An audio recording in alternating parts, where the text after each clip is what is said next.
everybody. We are standing amongst a bunch of barrels of wine. It is something that is not new for Nancy and I, right, Nancy? We love barrels of wine. And even more importantly, we love to drink what is in those beautiful barrels, and we are drinking some beautiful wine. I have a Sangiovese. I know you're having the Merlot now, right? I think, or you're on the Sangiovese. I think you're on the Merlot. And we are at Los-Pinos-Ranch. It's a beautiful vineyards here in East Texas, in Pittsburgh, near Pittsburgh, right? With no H.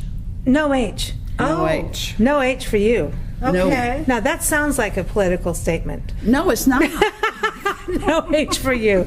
But here we are. It is a beautiful memory roosing here. We came to Gladewater, Texas to see you, and Walker Manor, the Manor. She's got the Manor. Have you seen her Manor? No. Oh my gosh. Well, listen, you guys need to go to the Manor. She is the lady of the Manor. No kidding. Oh, totally. This Manor is so historic. How old is it? 18? Well, 1899 to now, so what, 120? It's a mansion. It's a crazy, crazy awesome. That's mansion. amazing. Beautiful. It is beautiful. So we came out to visit Memory and look at what's going on at Walker Manor. I'm going to call it mansion now, but it is a manor. And then go to all through Gladewater, Texas, which we did. And of course, we like wine. And she said, well, we have a winery.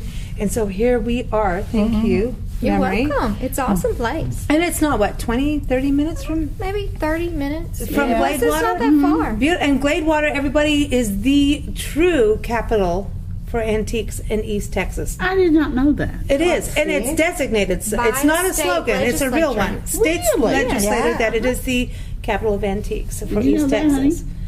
I think if you're going to go antiquing, you could, I think wine needs to become part of it. Don't you think? Absolutely. Because someone's going to go, I want If you this. drink and the wine, you'll husband buy goes, more no, antiques, yeah. don't you, right? Antiques and wine go hand in Well, hand. everything is better when it's aged.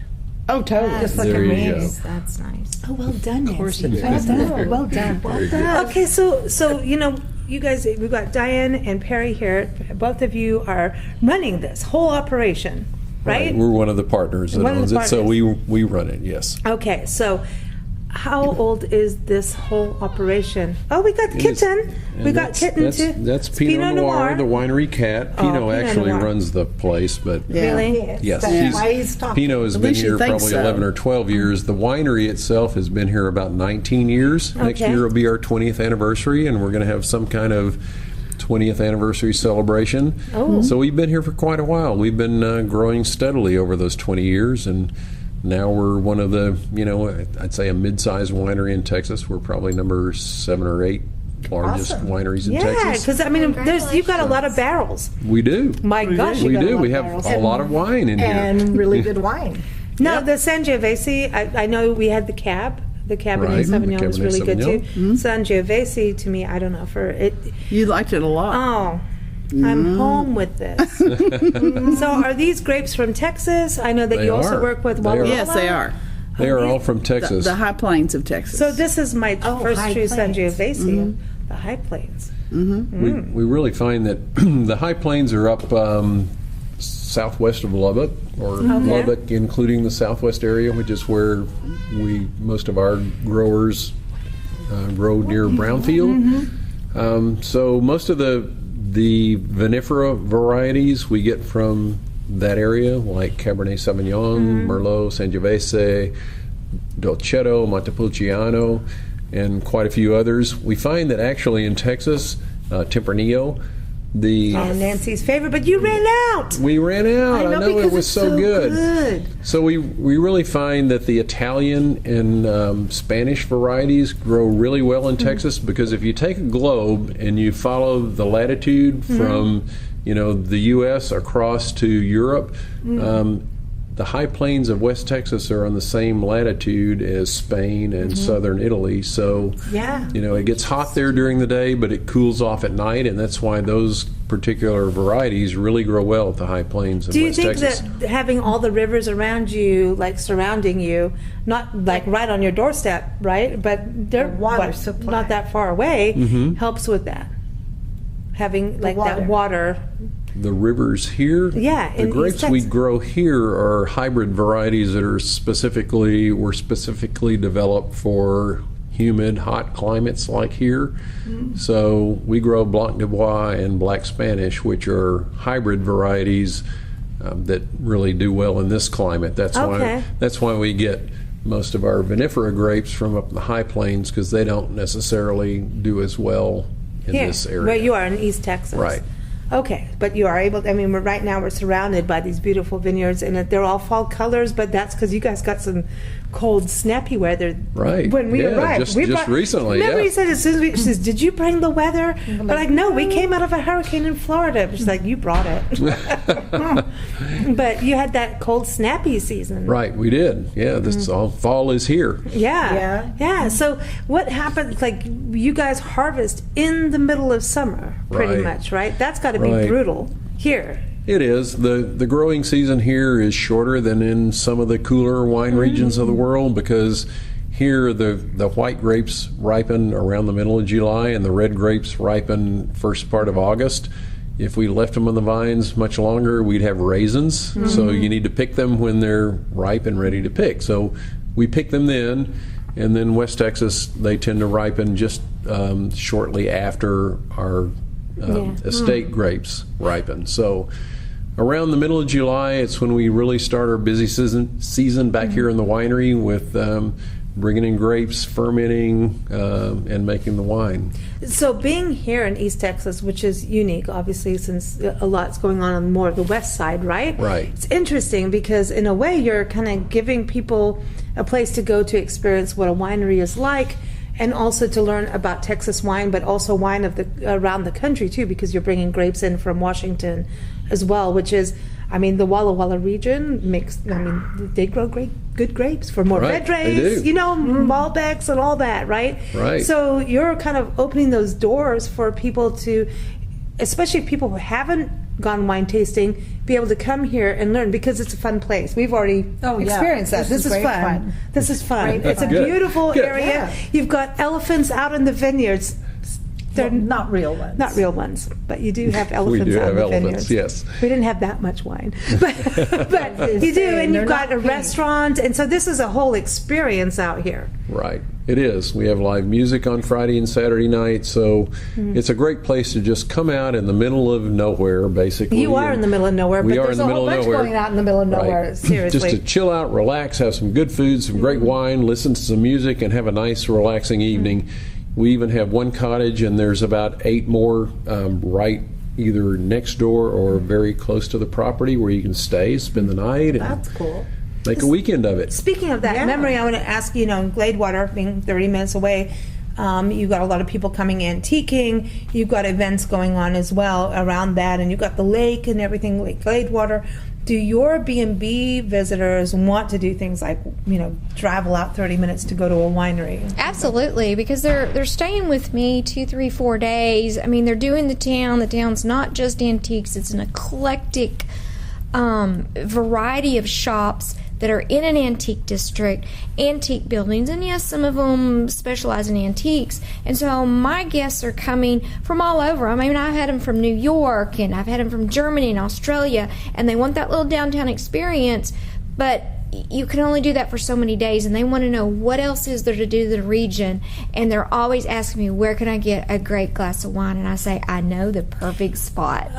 So here, Los-Pinos, and not Pinos, as we've learned, Los-Pinos Ranch here in Vineyards. But what's interesting, too, is I know you've got a lot of music history, so I bet a lot of travelers come here to Gladewater area because of Johnny Cash and Elvis Presley and Jim Reeves and everybody, so there's a lot of that history. But coming up to a winery up here, to me, is this whole other experience of farming, agriculture, really good wine. You guys have really good wine. This is, I think, our first winery experience. I know we've had Messina Hoff on our shows. We've talked about that, but this, I know Texas is ranking 5th. We were talking about that when we first got here, 5th in production. Shout out to Shelley Wolfong, who taught me about that. But we didn't know Texas was creeping up there, but it is a Lone Star state, and it's a big state. You guys, and in their own right, their winery here, they've got lots of I just recently found out they did tours, and you can come and see all of these beautiful barrels. What other activities do you have? You just did something kind of weird and creepy. Well, we did a haunted winery tour for Halloween. We do a grape stomp and harvest party in October. And we do other events throughout the year. Next weekend, we're actually having a benefit for the Animal Protection League here, which does low-cost spay and neuter, and I think the adoption, the animal shelter adopts. Some of the adoption agencies are going to be here too. So we're just, we have a lot of different benefits through the years, and we intend to do more of those to make special occasions just to come out and enjoy the day and get people introduced to wine, because it seems like from the wine portfolio that you have something for the first person wine tasting to someone that's been wine tasting for years that is looking for a new experience. Right. So, and that's something that's, I think, important. Everybody gets to have a taste and enjoy it and say, maybe I don't like this, or maybe I do, right? So when you go into the wine, we sat down with you immediately, right? But when someone comes in here, generally, do they get to talk to the pours in the tasting room and say, "Hey, I've never had wine before. What's that experience like?" Because I don't know what it's like to not have wine. I grew up on it. I don't know. We have a couple of different options. We have a tasting room where you can come in and sample as many wines as you want, and our tasting room staff in there is very experienced, can tell you, the characteristics and flavors of the wine. Or if you just want to come sit at a table and have samples brought to your table before you order and have dinner, you can do that too. So we have both options for you, whichever you prefer. Now let's talk about the wine, because it's good. Am I allowed to say it's badass good? It's good. It's badass. Look, guess she's you brought a can. new bottle. It's What's good. this? Oh my gosh. Oh my God, Nancy, there's a Tempranillo in the house.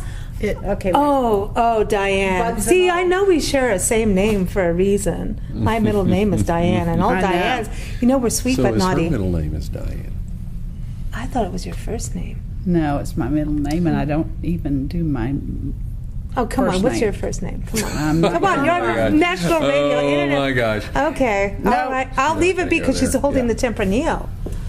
But hey, so the balance, there's something about the wine here that is incredibly balanced. So if it's dry, it's not so dry. And it's also like the Cab, the Sangiovese, it's not so jammy that you can't sip it. You know what I mean? It's not I know so exactly thick. what you mean. Yeah, but Yeah. It's like cool water. Maybe it's because you guys have water out here. Part of that is the Texas terroir, and part of it is our winemaker's style. And in Yes. Texas, our growing season is shorter because it's hotter than some of the other wine growing regions of the world, and the soil is not volcanic. It's more sandy in most of the areas, so you don't get the great big tannins that you do from a volcanic soil like in Napa or some of the other wine growing areas. So the wine tends to be smoother, and our winemaker's style is very fruit forward. So it's all very drinkable from the day we bottle it and release it versus having to age it in your cellar for several years.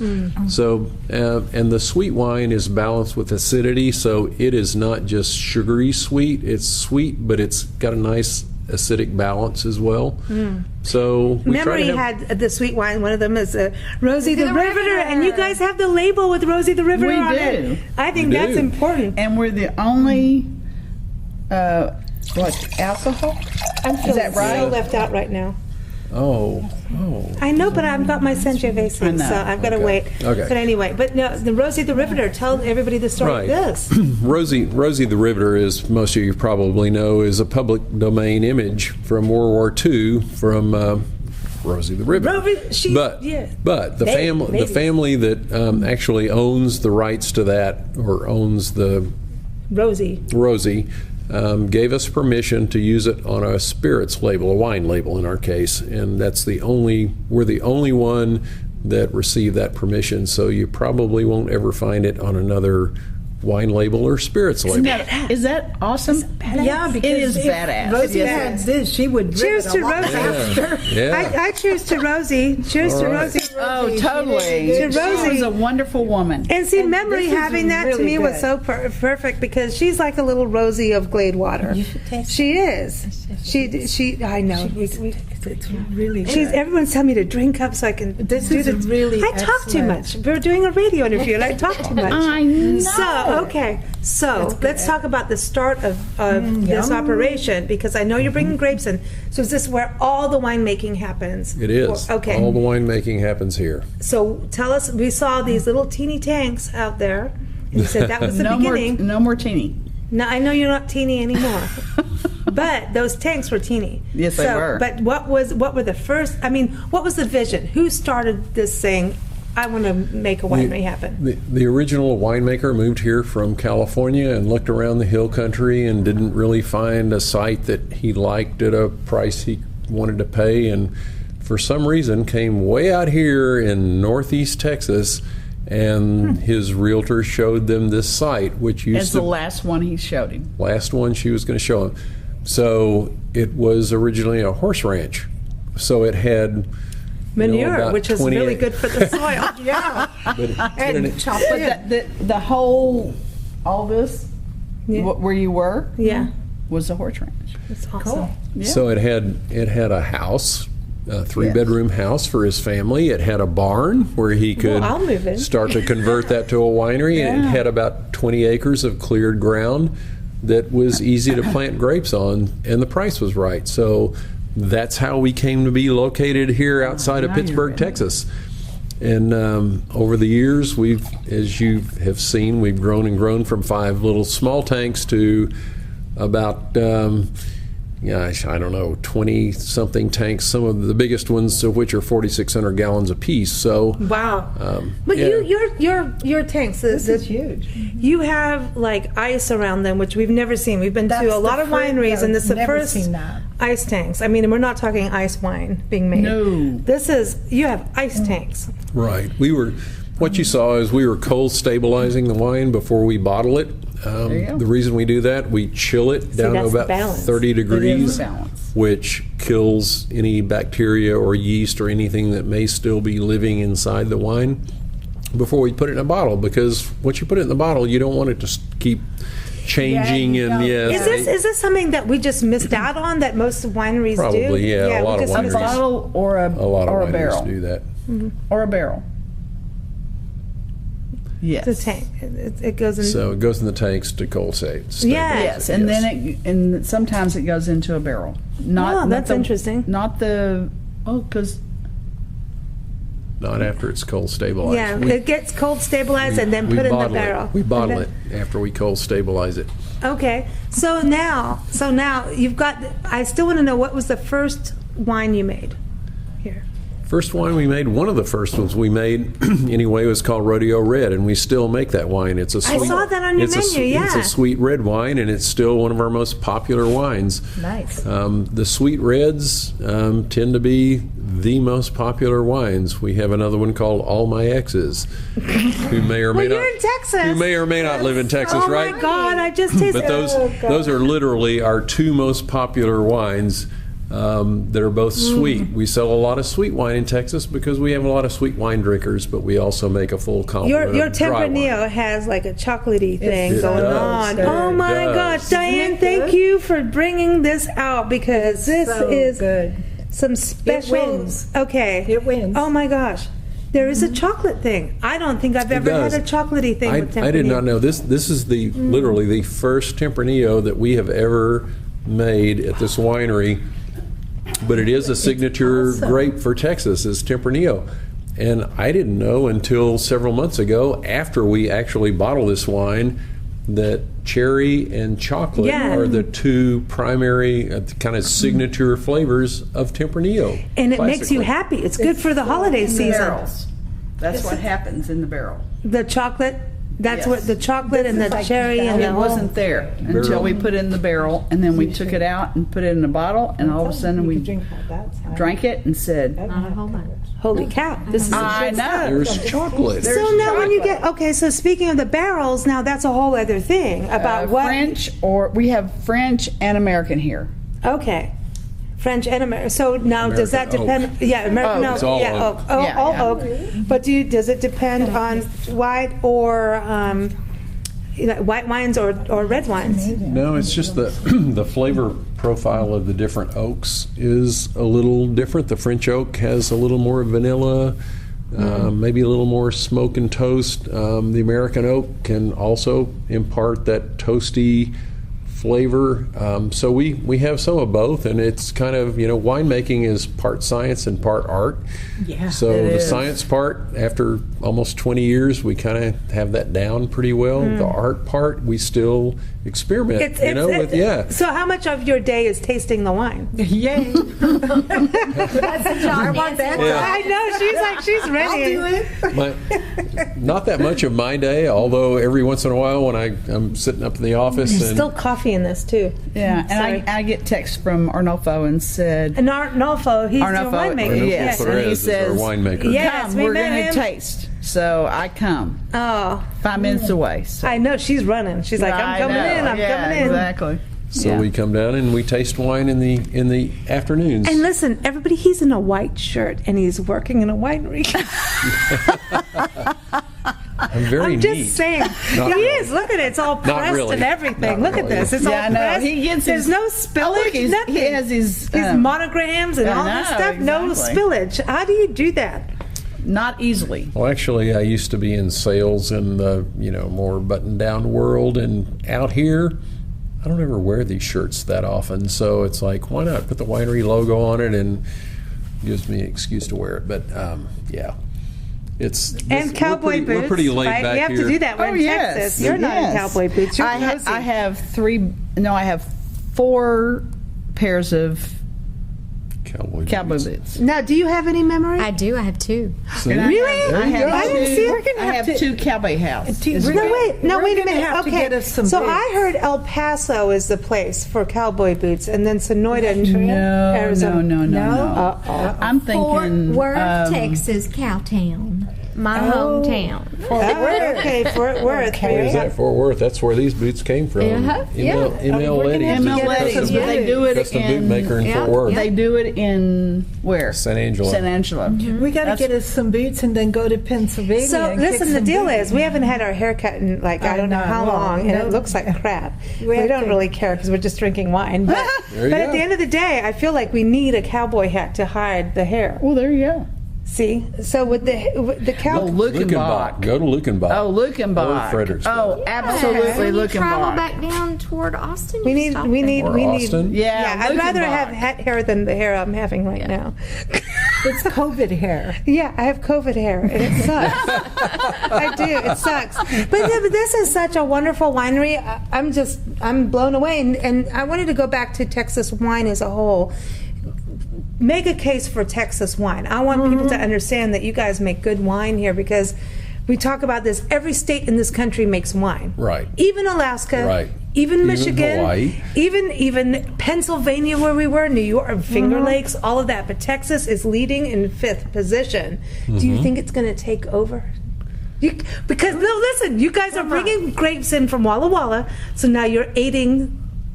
We're aiding and You're abetting. aiding and abetting the Yeah. West. Oh my God. There- But you guys all just- work together. there- Really, there- you do. there- You there guys are do. There are more and more wineries literally every week in Texas. Now there's almost 600 in Texas. Wow. But Really? Yeah. yeah, I had no idea. Yeah. But- So Texas is now on the map as We come must- to totally. Texas for wine. We Yeah. must have Not to just stay a little boots and longer hats, here. Right. or antiques. wine, yeah. Come for a wine. You would say So- if you want to do a wine tour and you're a wine person, a wine enthusiast, yeah. Texas, go on a wine trip. supposedly, the Fredericksburg area is the #2 wine tourism destination in the U.S. now. Who's the Next first? to, like, And they Napa have all the little Sonoma. blue. Who's the blue first, bottle- Sonny? Napa and Sonoma, of course. Okay, and who's the third? I don't know. New York. Well, somewhere Finger Lakes. Finger Lakes is one New of York, them. We yeah. won many awards in Finger Lakes. Yeah, you guys. Okay, awards. You guys have a whole bunch out there, and not only did the Bell Awards, like all the little little Buckles? accolades. You Oh, guys the have big buckles, belt- yes. Yeah, well, Texas yes. has to have the big belt buckles. You have That's the in Houston Rodeo. Livestock Show and Rodeo Wine. So you like have a big belt buckle with a bottle of wine on it? No. No, that would look weird. You can't do that, Nancy. Has a start that. horseshoe on it, but not a bottle of wine. No. Okay. So what is your website for everyone to keep up with you? It's www.Los-Pinos-Ranch-Vineyards.com. You almost said Pinos. You did. Los, Los, L-O-S, Pinos. Pinos, ranchvineyards.com. Thanks for having us. Will you We'd love really the Tempranillo.